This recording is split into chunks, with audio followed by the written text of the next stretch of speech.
So, by now you no doubt know that I've had a lot of sketchbooks over the years. This would be number 10. Technically not number 10 because, I mean, there are those ones which I had when I was younger that are just kind of lost to time.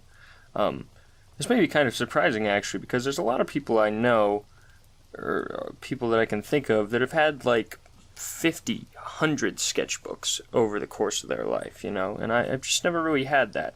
I think it's because a lot of the sketches I do kind of end up on loose pieces of paper somewhere, not really necessarily all in sequential sketchbooks. Like, there's some sketchbooks like this that I kind of like to keep for special occasions.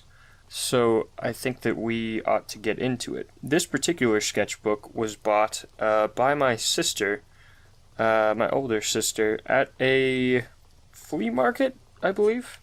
Farmer's market, maybe. I don't know what the difference is, really. Flea market is random things. Farmer's market is like fruit and stuff specifically. I think that's right.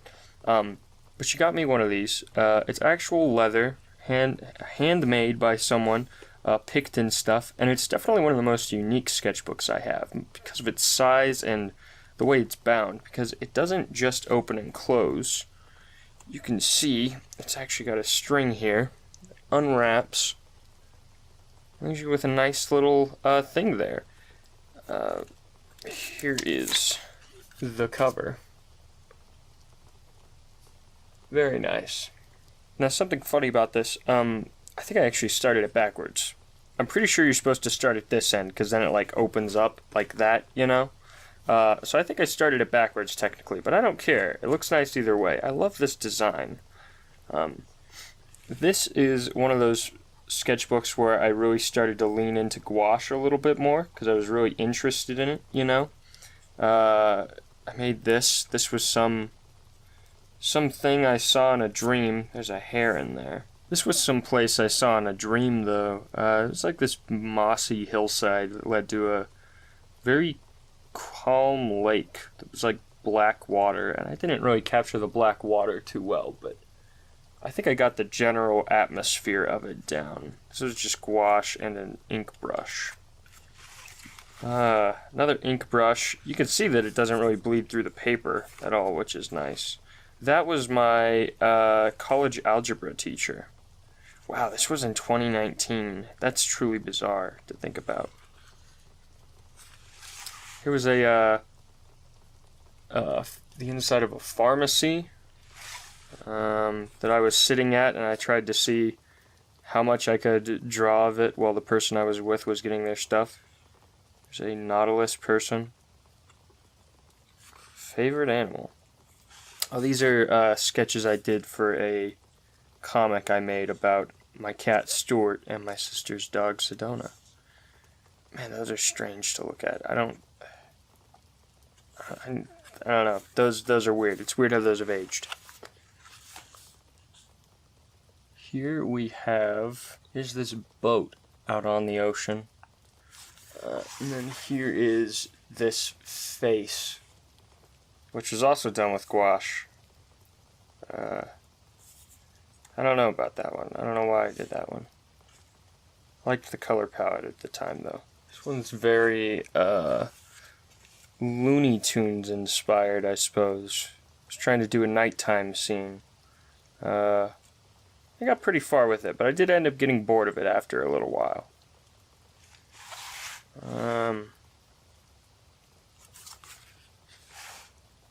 Bit of a weird abstract-y one.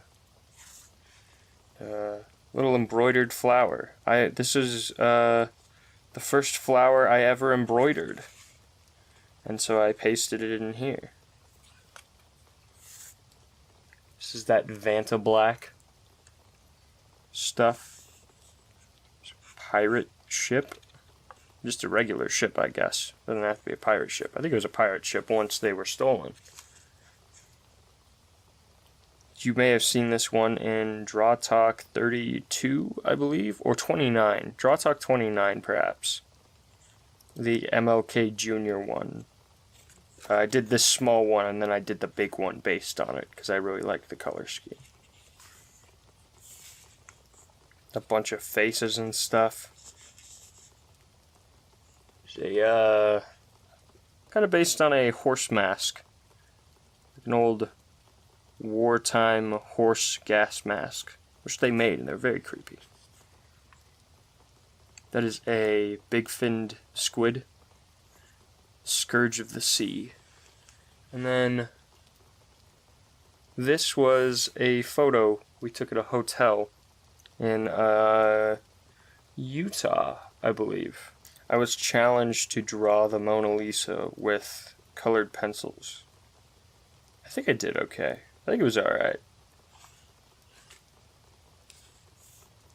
It's kind of an improvised character design. Very rappy. That stupid duck from Adventure on the Atari. I know it's a dragon, but it looks like a duck. Weird face. These were both drawn by my little sister. I don't remember what this was. It looks like they're surrounding him with guns. Which is worrying because she was only 5 at the time that she drew that. I remember we were at Knott's Berry Farm as I was drawing these next few.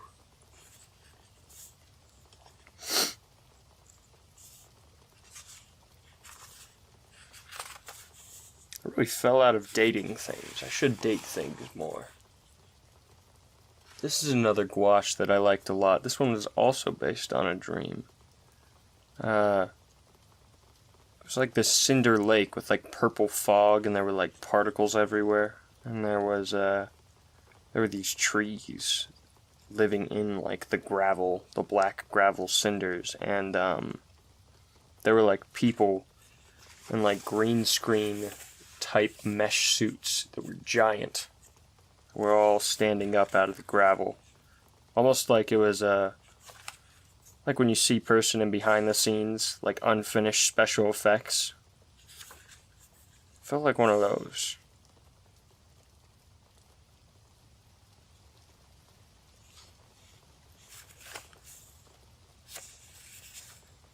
Gross. There you go. It says it. It says all of it.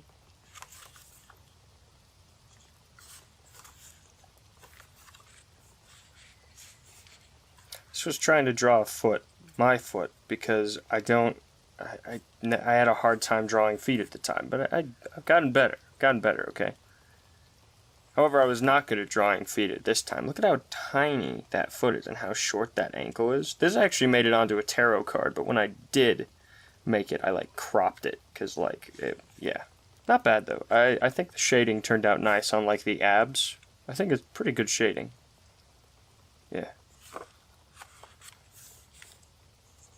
Hello, Nolan. Hi, how are you? Pizza pie, pizza time. Brenda. This was experimenting with some green ink that I got for Christmas. This also made it onto a tarot card. I believe this ended up being the death card. And then I got this sticker. The sheriff on these parts, yeah. I got that sticker from Brenda.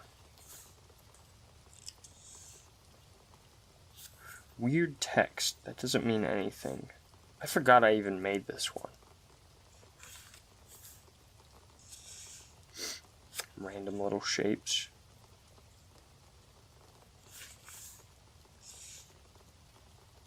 I drew this really nice hand. And then I needed something to go with it, so I drew this little dude to go under it, I guess. I feel sorry for him. I didn't do it out of malice or anything. I just needed something to go under there. Bunch of eyes. I like most of those. Some pose reference. Designing a lightsaber hilt, which I never made.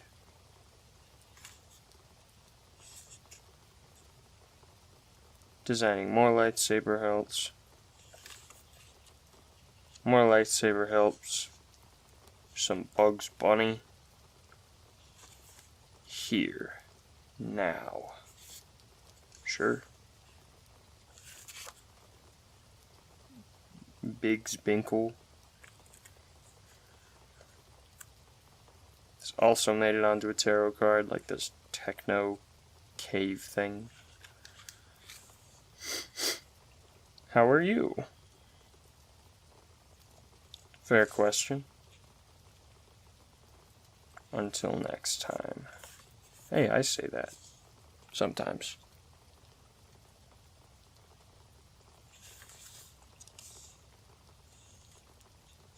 Trees. Oh, this is like a scuba diver design. I like scuba gear. There's a person in a chair. Very Mason Lindroth. That one also made it onto a tarot card, and you can tell because it's right next to just some drawings of Wayne. I think this is when I started to discover Hylix, and I was like, claymation video game. Hell yeah. I've got a chambered nautilus here, which I really liked. This is what I was trying to come up with a design to go on the front of my next sketchbook, actually, which will be one of the next videos coming up. Some man. This little factory. There's a lot of factories just like out in the desert, like power plants and stuff. So, yeah.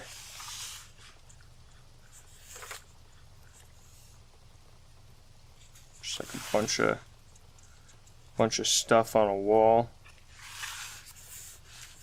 It's like a little mail truck. Kylo Ren. I like that boy. Even if those movies I didn't really care for. I liked all those characters. All those Star Wars characters were really great. They had a lot of potential. They just didn't go anywhere. Look, there's Cal. From Fallen Order. Jedi Fallen Order.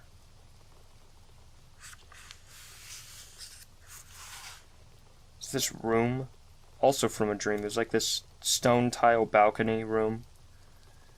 Overlooking a sunset, and there was like water nearby. I just don't remember where the water was.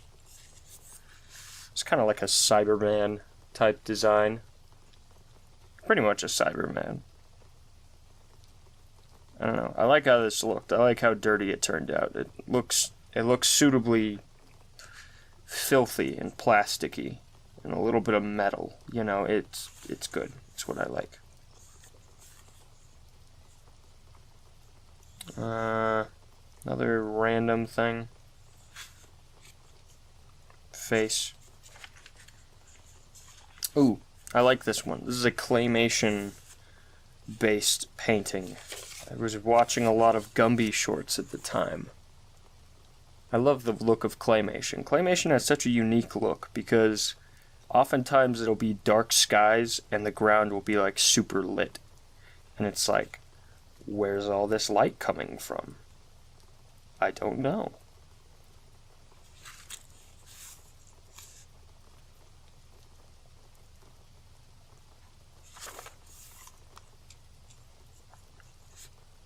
My attempt at some kind of Parallax creepypasta character.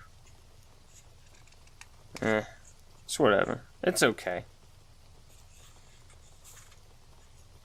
By parallax, I guess I just mean that like wherever it goes off screen, it just comes back on screen on the other side. I think parallax is definitely the wrong word for that, though.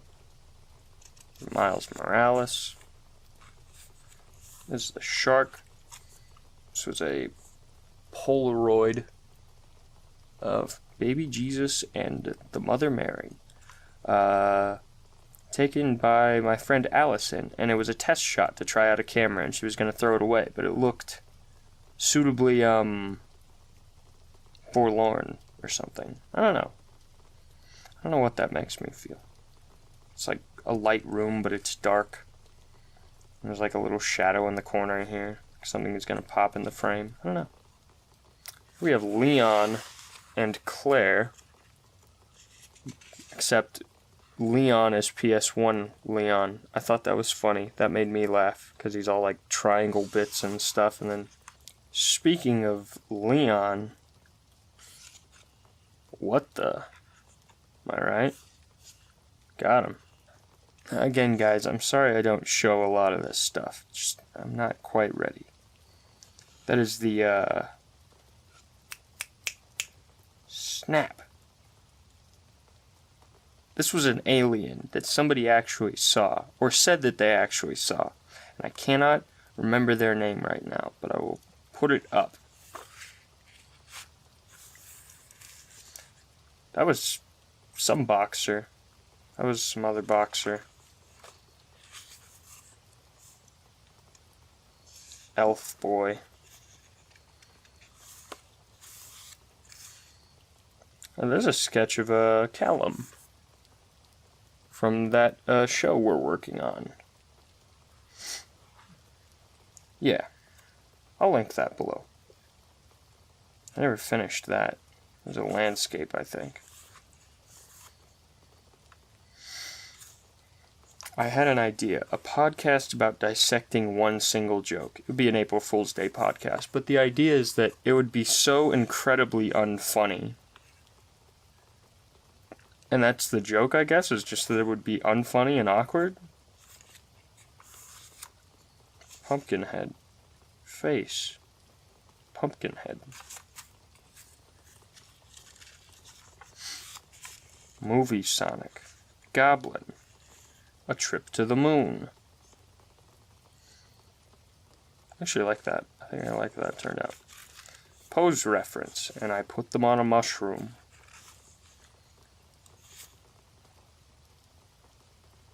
Another thing. Hey, there's that guy from that show I'm working on. That's an old drawing of him, man. It's so bizarre to look at.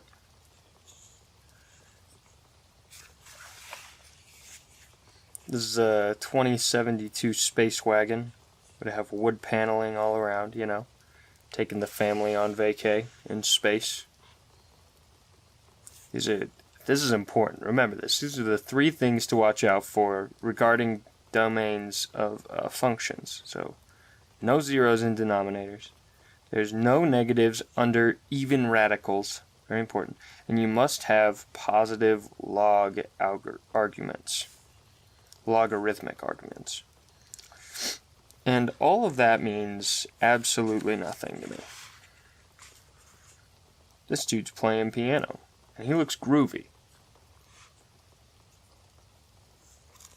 It's okay to wish he was your dad. We all wish that. Here's a plant. From a fern, I think. And then this was going to be the yellow M&M cutting the red M&M in half. And there would be caramel coming out of him. I didn't finish it. This was one of the last projects I ever did for my art club at the college I was at.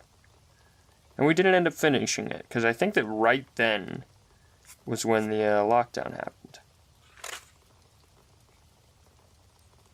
And then there's the last page. Yeah, it's just kind of purple. And that is that.